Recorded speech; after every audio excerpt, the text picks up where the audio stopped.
안녕하세요. 오늘도 하나님의 말씀의 은혜와 평안이 충만하시기를 간절히 소망합니다. 오늘은 고린도전서 11장 1절로 16절의 말씀으로 함께 은혜를 나누려고 합니다. 우리는 그리스도인으로 우리 자신을 냉정하게 돌아보아야 하는 시간을 살고 있습니다. 교회가 죽어가고 있기 때문입니다. 이유가 무엇일까요? 예수님은 교회가 죽어가는 이유가 무엇인지 마태복음 5장 13절에서 분명하게 말씀해 주셨습니다. 너희는 세상의 소금이니 소금이 만일 그 맛을 잃으면 무엇으로 짜게 하리요? 후에는 아무 쓸데없어 다만 밖에 버려져 사람에게 밟힐 뿐이니라 말씀하셨습니다. 예수님은 예수 그리스도 안에 있는 우리가 세상의 소금이라고 말씀하셨습니다. 우리가 예수 그리스도의 이름으로 감당해야 하는 소금의 맛은 하나님의 말씀입니다. 우리가 온전히 하나님께서 주신 말씀대로 산다는 것은 두 가지 특징적인 삶을 보여주는 것입니다. 첫째는 하나님께서 주신 말씀, 언약을 믿고 믿음의 소망이 있는 삶을 사는 것입니다. 두 번째는 하나님의 계명을 조차 마음으로부터 진실함으로 실천하는 삶이 있는 것입니다. 그런데 지금 교회에서 이런 모습이 사라지고 있습니다. 예수 그리스도께서 모든 그리스도인들을 향한 약속을 주셨지만 그 말씀을 기억하지 않습니다. 그리고 약속받은 말씀에 믿음의 뿌리를 내리고 소망을 가지고 있지도 않습니다. 오히려 예수님께서 주신 약속을 믿고 기도하면 비이성적인 신앙인 취급을 합니다. 하나님께서 우리에게 주신 계명은 반드시 순종하고 실천해야 하는 절대적인 규범입니다. 그러나 우리는 하나님의 계명에 특별한 의미나 가치를 두지 않습니다. 그냥 옛시대의 유물일 뿐입니다. 그리고 그 말씀에 순종하여 실천하려고 결단하지도 않습니다. 오히려 어떤 사람들은 자신들의 신학적인 지식을 조차 하나님이 말씀을 주신 것 중에서 특정 부분을 사람의 가치관으로 판단하고 잘못된 것이니 따를 필요가 없다고 이야기하기도 합니다. 오늘 본문이 그 중에 하나입니다. 바울 사도는 본문에서 우리에게 하나님의 말씀에 전적으로 순종하는 삶이 진실한 예배임을 일깨워 주시고 있습니다. 이런 이유에서 바울 사도는 고린도전서 11장 3절에서 6절 말씀에서 예배 중에 여자들이 머리를 가리는 문제에 대해서 말씀하십니다. 여자가 머리를 가리는 이유는 하나님께서 세우신 질서를 존중하고 말씀에 순종하는 믿음을 고백하는 표현이었습니다. 고린도전서 11장 3절에서 6절의 말씀에 바울 사도는 이렇게 말씀하십니다. 그러나 나는 너희가 알기를 원하노니 각 남자의 머리는 그리스도요 여자의 머리는 남자요 그리스도의 머리는 하나님이시라.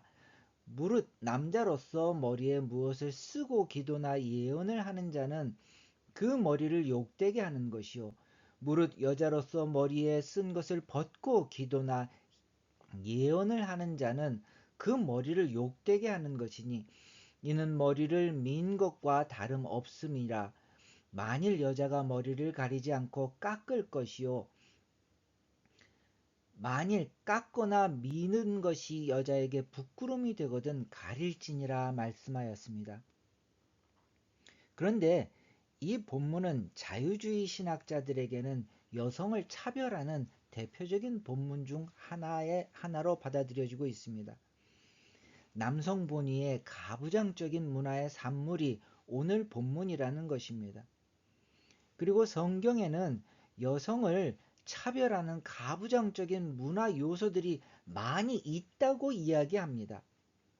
이런 차별적인 요소들은 남녀 평등이라는 현대적이고 진보적인 관점에서 보면 실천하고 지켜야 될 가치가 없는 것이라고 주장합니다. 그러나 이것은 성경의 일부분을 단편적인 시각으로 해석하는 잘못된 이해입니다. 성경은 솔직하고 정직하게 모든 사실을 기록하고 있는 책입니다. 하나님은 자신을 과장되게 좋은 것만 기록하지 않으셨습니다. 성경은 사람들이 살아온 삶의 모습, 모든 역사적인 사실을 기록하고 있습니다. 다시 말하면 사람의 모든 악한 모습을 그대로 기록하고 있는 것입니다. 그리고 하나님께서 어떻게 사람이 죄에서 떠나 회개하고 구원에 이르게 하셨는지를 기록하고 있습니다. 하나님은 남자이든 여자이든 차별하지 않으십니다.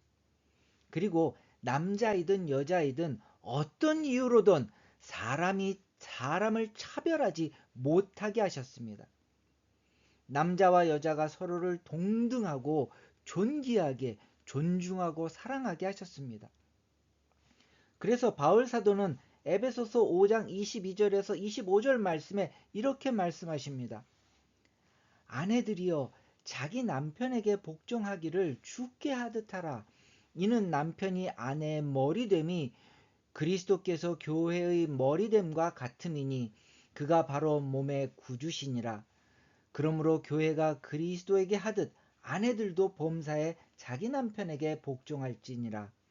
남편들아 아내 사랑하기를 그리스도께서 교회를 사랑하시고 그 교회를 위하여 자신을 주심같이 하라라고 말씀하셨습니다. 이 말씀의 배경에는 하나님의 계명이 있습니다. 예수님께서 우리에게 주신 한 가지 계명이 이 말씀의 바탕에 있는 것입니다. 요한복음 15장 12절에서 예수님은 우리에게 이렇게 말씀하셨습니다. 내 계명은 곧 내가 너희를 사랑한 것 같이 너희도 서로 사랑하라 하는 이것이니라 말씀하셨습니다. 하나님께서 교회를 사랑하신 것처럼 그리고 교회가 하나님께 순종하는 것처럼 서로를 사랑하고 존중하라고 말씀하고 있는 것입니다. 하나님은 세상을 무질서하게 창조하지 않으셨습니다. 하나님께서는 질서를 세우시고 모든 피조물이 하나님의 질서에 순종하게 하셨습니다. 그리고 모든 생명이 있는 피조물을 축복하셨습니다. 하나님은 하나님의 형상을 쫓아서 사람을 창조하시되 남자와 여자로 창조하셨습니다. 남자와 여자가 하나님의 형상으로 조차 창조되었기 때문에 서로가 동등하게 존중하게 하셨습니다. 만약에 어떤 이유로든 사람이 사람을 존중하지 않고 멸시한다면 이것은 그 사람을 창조하신 하나님을 존중하지 않는 죄를 범하는 것입니다. 잠언 14장 31절은 이렇게 말씀하십니다. 가난한 사람을 학대하는 자는 그를 지으신 이를 멸시하는 자요. 궁핍한 사람을 불쌍히 여기는 자는 주를 공경하는 자니라 말씀하셨습니다. 하나님은 말씀을 통해 하나님께서 세우신 질서를 존중하게 하셨습니다. 그리고 하나님의 계명이 실천되어지게 하셨습니다. 이것을 우리의 삶으로 실천하고 보임으로 우리가 그리스도인임을 세상에 드러내게 되는 것입니다. 자기중심적이고 이중적인 잣대로 자신의 유익만을 추구하는 이 세상과는 다른 삶을 그것을 보여주는 소금으로 살게 되는 것입니다. 그런데 지금 교회에서는 이 소금의 맛이 사라지고 있습니다. 하나님을 대하듯 진심으로 서로를 존중하지 않습니다. 교회 안에서 차별당하는 사람들이 있습니다. 가난한 사람들에게 교회는 가기 어려운 곳이 되었습니다. 섬기기보다는 대접받으려는 장소가 되었습니다. 가난해서 차별하고 착하니까 괴롭히고 장애자가 교회에 오는 것을 싫어하고 비싸고 좋은 것으로 치장해야 하는 곳이 되어버렸습니다. 이 세상과 다른 것이 없는 곳이 되어버렸습니다. 하나님만이 오직 유일한 진리이고 의로우신 분이십니다. 사람은 다 치우쳐 악할 뿐입니다. 사람의 악함에 대해서 하나님은 이렇게 말씀하셨습니다. 시편 14편 1절로 3절에서 어리석은 자는 그의 마음에 이르기를 하나님이 없다 하는도다. 그들은 부패하고 그 행실이 가증하니 선을 행하는 자가 없도다.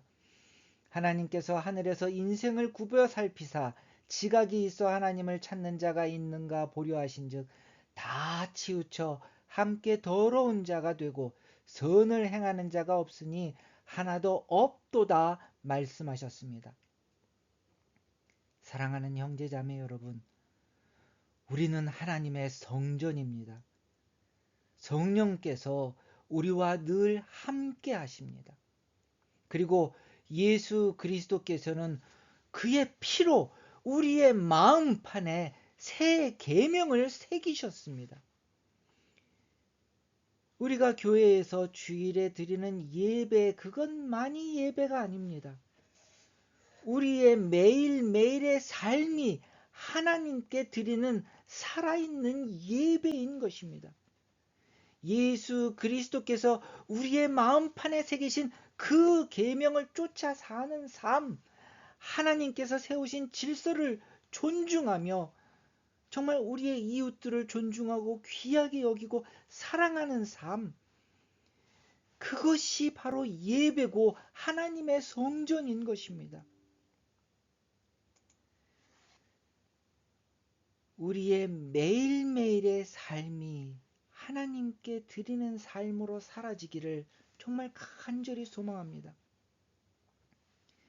바울 사도가 고린도 전서에서 우리에게 하신 말씀을 다시 한번 기억하기를 소망합니다. 고린도전서 3장 16절과 17절의 말씀입니다. 너희는 너희가 하나님의 성전인 것과 하나님의 성령이 너희 안에 계시는 것을 알지 못하느냐. 누구든지 하나님의 성전을 더럽히면 하나님이 그 사람을 멸하시리라. 하나님의 성전은 거룩하니 너희도 그러하니라 말씀하셨습니다. 예수 그리스도 안에 있는 우리 모두는 하나님의 소금입니다. 하나님의 질서를 좇아 서로를 존중하고 하나님의 계명을 좇아 하나님이 우리를 사랑하시는 것처럼 서로를 사랑하는 우리 모두가 되시기를 간절히 권면드립니다. 그래서 모든 그리스도인들이 소금에 합당한 맛을 내고 교회가 진실한 하나님의 교회가 되기를 소망합니다. 교회가 모든 사람이 편하게 와서 쉴 수 있고 치유되고 회복되는 축복된 하나님의 성전이 되도록 우리는 만들어가야 합니다. 이런 교회의 회복을 위해서 날마다 살아있는 진실한 예배의 삶을 드리는 우리 모두가 되시기를 주님의 이름으로 간절히 축원드립니다. 다 같이 기도하시겠습니다. 하나님, 이 시간 저희들 하나님 앞에 머리를 조아립니다. 주여 우리를 불쌍히 여겨 주시옵소서. 이기적인 마음과 이중적인 잣대로 우리 자신의 악함을 정당화하고 이 세상에 속한 삶을 살았음을 용서하여 주시옵소서. 아버지, 죄에서 떠나게 하여 주시옵시고 예수 그리스도께서 우리의 마음판에 새기신 그분의 피로 우리의 마음판에 기억하게 하신 하나님의 계명을 기억하게 하여 주시옵소서. 하나님께서 주신 어느 것 하나, 어느 말씀 하나 작고 귀하지 않은 것이 없사오니 하나님 우리의 눈이 열려지게 하여 주시옵시고 아버지 정의와 공의를 실천하는 사람들이 되게 하여 주시옵소서. 하나님의 교회가 다시 한번 회복되게 하여 주시옵고 정령 모든 영혼들이 와서 쉴 만한 주님의 성전 하나님의 교회로 거듭나게 하여 주시옵소서. 아버지 오늘도 하나님 앞에 예배드리는 삶을 살게 하여 주시옵소서. 우리의 삶에서 그리스도의 향기가 있게 하시고 하나님의 말씀의 향기가 있게 하여 주시옵고 하나님의 말씀을 쫓아 계명을 실천하는 거룩한 하나님의 성전 하나님의 예배가 우리의 삶에 있게 하여 주시옵소서. 예수 그리스도의 이름으로 기도했습니다. 아멘.